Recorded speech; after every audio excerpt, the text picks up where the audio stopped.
There's a moment, usually late at night, when everything around you is silent, but your mind is louder than ever. You lie there trying to sleep, but your thoughts won't stop. They replay old conversations, predict future problems, create scenarios that don't exist, and drag you into a mental storm you never asked for. You're exhausted, but your mind refuses to rest. Why? Imagine discovering that the restless, constantly active quality of your thoughts, the endless stream of concerns, plans, improvements, and worries that prevent you from simply being at peace, isn't actually necessary for your well-being or effectiveness. Picture learning that your mind operates like a hyperactive engine that never stops running, constantly generating new tasks, problems, and pressures, even when your life circumstances don't warrant such activity.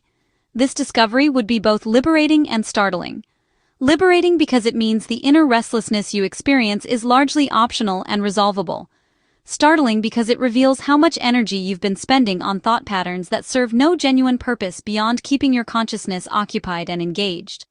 Welcome to understanding cognitive hyperactivity, perhaps the most pervasive yet invisible source of why so many people struggle to find natural peace and contentment in their daily lives, even when their external circumstances are objectively manageable and secure. Let's explain it simply, and reveal how you can finally take back the peace your thoughts have been stealing from you. Welcome to Mind Scripted.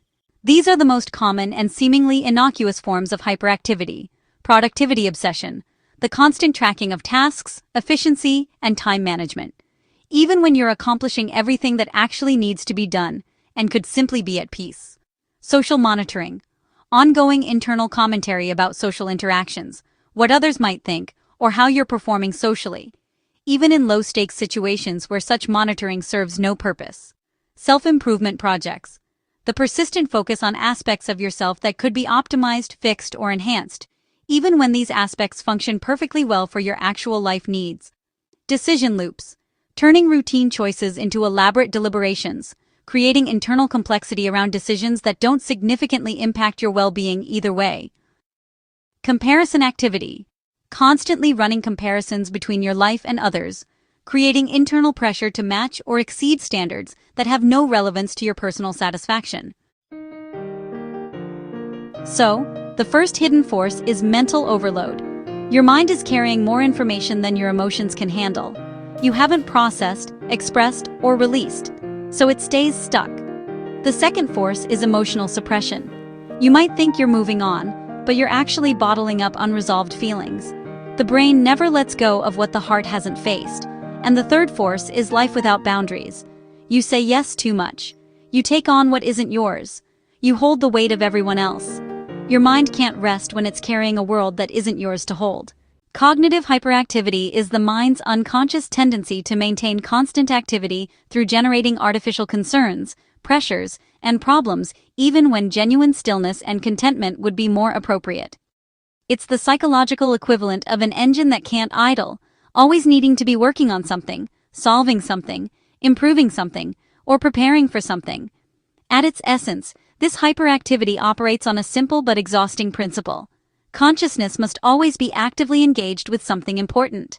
When genuine survival needs are met and real problems are resolved, instead of allowing natural peace and tranquility, the mind manufactures new categories of concern to maintain its familiar state of busy engagement. This process is largely unconscious and feels completely legitimate to the person experiencing it. The artificial concerns and pressures don't feel artificial. They feel like genuine issues that require ongoing attention and energy.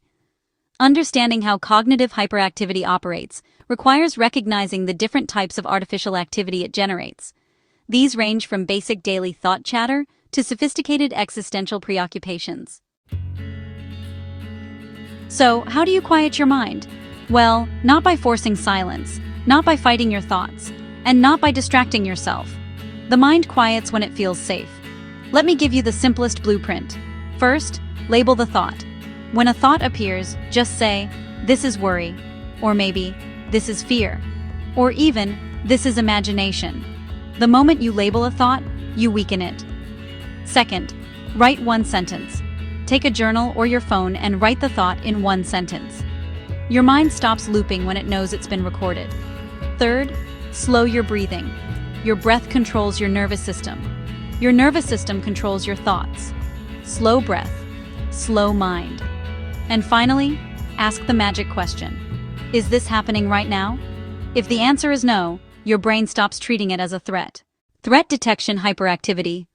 Our ancestors survived because they possessed overactive threat detection systems. It was better to worry about 100 dangers that never materialized than to miss the one real threat that could be fatal. This system now generates anxiety about psychological and social threats that aren't actually dangerous. Resource acquisition drive. There was evolutionary advantage to constantly thinking about better resources, territories, and conditions. Ancestors who were satisfied with enough might have been outcompeted by those who always thought about acquiring more. This drive now creates dissatisfaction with circumstances that are objectively adequate. Status and social position monitoring. In small tribal groups, social position directly affected survival and reproductive success. Constant attention to social dynamics was literally a matter of life and death. This system now creates anxiety about social situations that have no genuine consequences for our well-being. Your goal isn't to erase thoughts. It's really about changing your relationship with them. Rest doesn't come from having an empty mind. It comes from having a peaceful one. A mind that knows, even if something goes wrong, I can handle it. Strength creates peace. Fear creates noise. Your mind has been loud because it's been carrying too much for too long. But you are not broken. You are not weak. You are not overthinking everything. You're just human, trying your best, doing everything you can to survive and make sense of your world. And now, it's time to give your mind what it has given you every day of your life. A moment to breathe. A moment to let go. A moment to rest. Because even the strongest minds need peace. And today, yours begins.